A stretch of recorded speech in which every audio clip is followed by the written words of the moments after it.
If your heart ever skips and your watch buzzes like it lost you for a second, don't just tap OK. Ask yourself who was reading you while you were gone.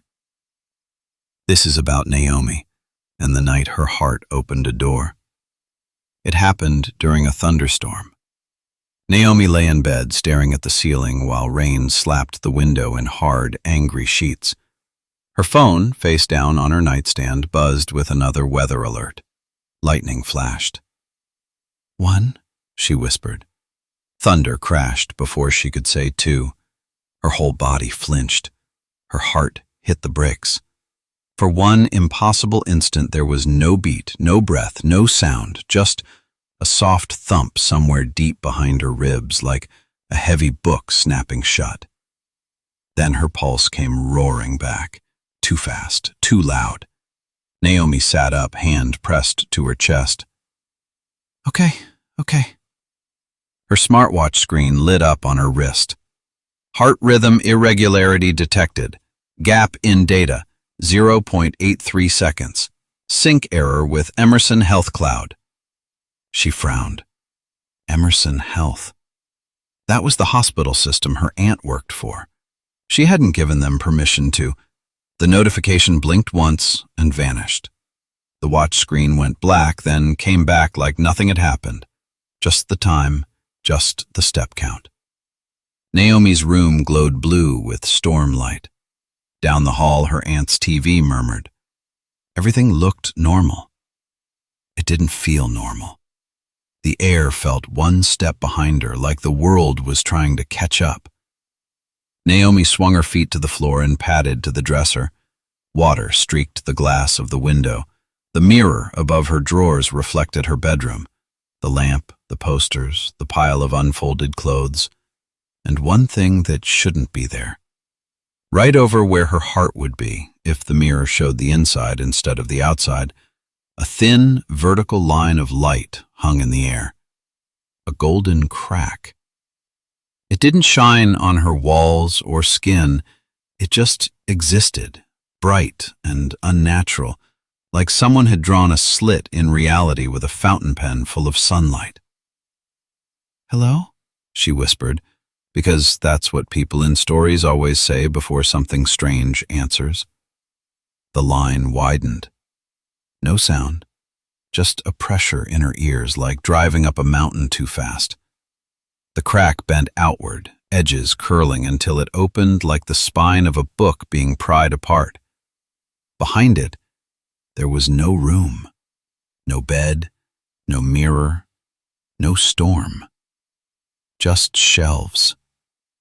Naomi took one breath, then another. Her heart thumped once, hard, trying to close the moment. Between that beat and the next, she stepped through. The smell hit her first. Dust, ink, rain on old stone. Light came from hanging globes, each pulsing softly in time with something. It took her a moment to realize they were keeping rhythm with her heart. Thump, bright. Thump, dim. Between the beats, the whole library froze. Dust motes hung motionless. The air went thick. Shelves rose in spirals around her, towering into a darkness she couldn't see the top of. Books of every size lined them, thin, fat, tied with string, bound in leather, cloth, metal. Every spine she could see had the same name at the top: Naomi Adele King. Underneath, in smaller script, different titles. The life where she stayed quiet. The year she went with her father. The day she said yes. The day she said no. You shouldn't touch those yet. The voice came from her left. The librarian stood in the next aisle, framed between shelves. At first, Naomi thought he was wearing a long black coat. Then he moved, and the edges of him smudged and flowed. He was made of words. Letters crawled over his skin like ink under water. Sentences ran down his sleeves. Commas and periods freckled his hands. His face was sketched in strokes of text, shifting just enough to make eyes, a nose, a mouth. He held a feather duster like a wand. Naomi stared. "You're accurate," he said. "I am constructed primarily of language. You, however, are made of decisions you have not yet finished making." He pointed with the duster at the shelves. "This is your section." Naomi walked closer, throat tight. "These are my lives?" she asked. "Like, what could happen?" "What could," the librarian agreed. "What did, in some versions. What will not in others. We file them all. Someone has to keep the catalog." He tilted his head. Tiny letters slipped off the edge of his jaw, then swam back into place. "You may sample," he added, "but gently. A brush of the spine. No more." Naomi reached out to a slim blue book on the nearest shelf. Naomi Adele King, The Life Where She Learned to Play the Violin. Her fingertip grazed the edge. Sound flooded her. Music, rich and aching, bloomed in the center of her chest where her heartbeat should be. She smelled rosin and stage dust, felt the weight of a violin in her hands, the callus on her chin, the trembling joy of applause like rain. Her hands knew how to play. Her body remembered hours of practice she had never lived. Then her heart beat. The vision snapped shut. Naomi staggered. I could do that." "You can't," the librarian said softly. "Not in this line. That branch is unwoven. You touched it. That is all." He plucked the book from her hands, dusted it, and slid it back into place. She turned slowly, reading other titles. The Life Where She Forgave Her Mother. The Life Where She Never Moved to This City. The Night She Didn't Go Out in the Storm. Her skin prickled. Then she saw the gap. Halfway down the row labeled, "Naomi Adele King lives where she was brave," a rectangular space yawned, the exact size of a missing book. The wood around it was scorched. Naomi reached out. Her fingers tingled when they touched the blackened shelf. "Did I choose that one already?" she asked. "Did it happen?" "No," the librarian's voice had lost some of its calm. "If you had chosen that volume, you would not be here in this configuration. This is an absence of a different kind." He stepped closer.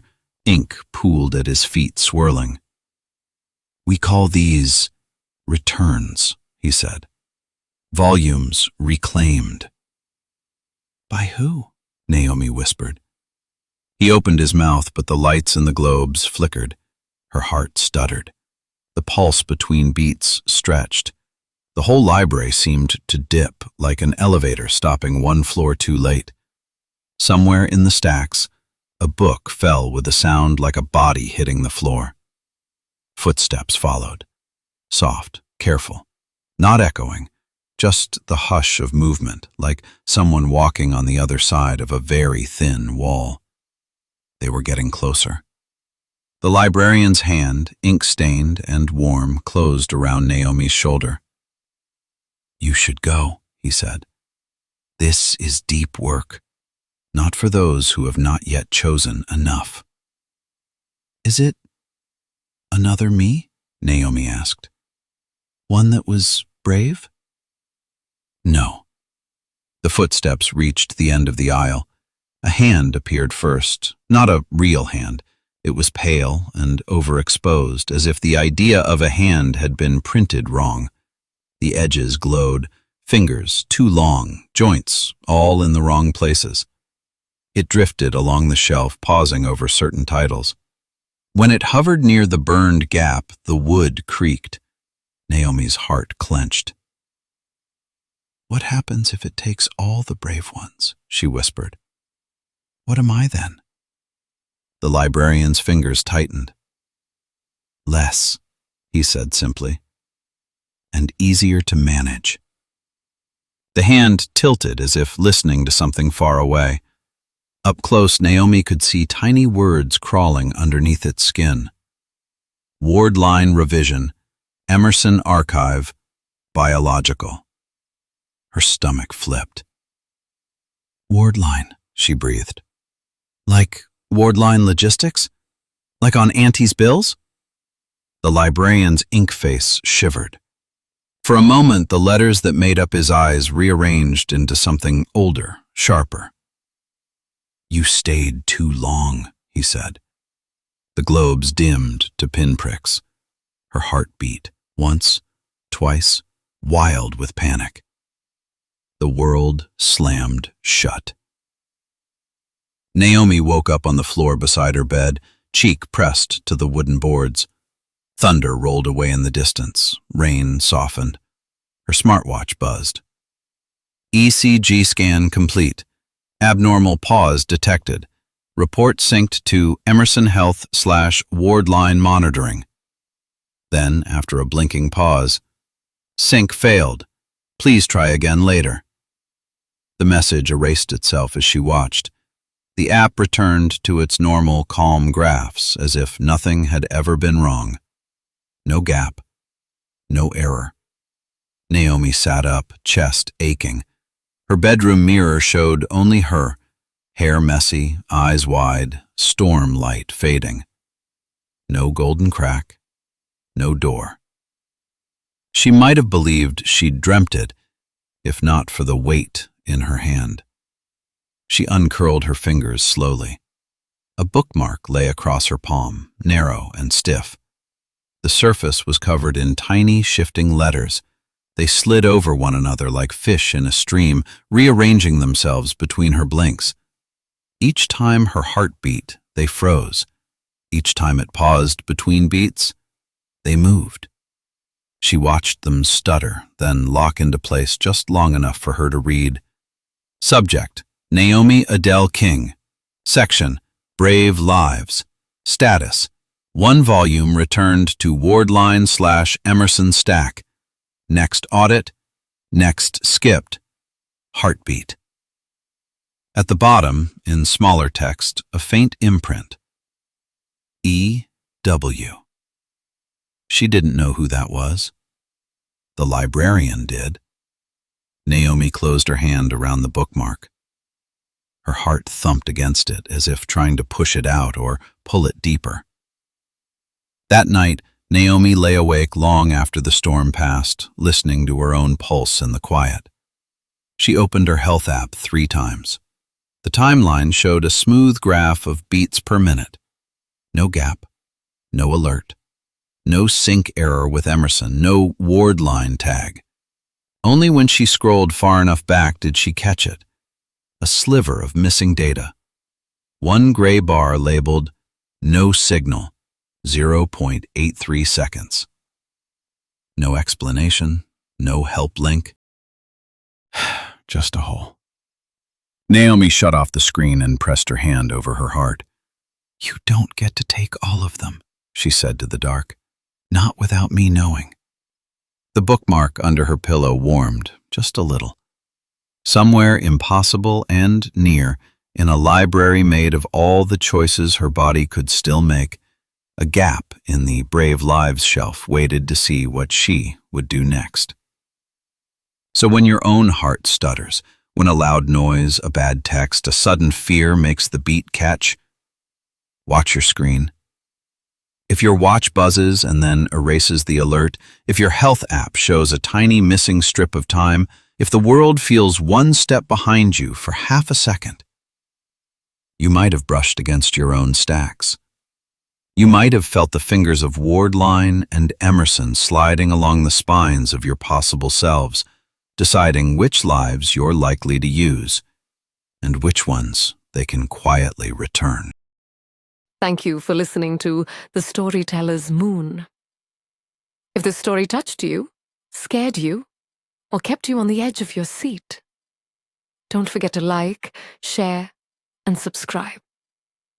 Your support keeps the stories alive, and I can't wait to share the next one with you under the moonlight. Until then, may your nights be safe and your dreams unforgettable.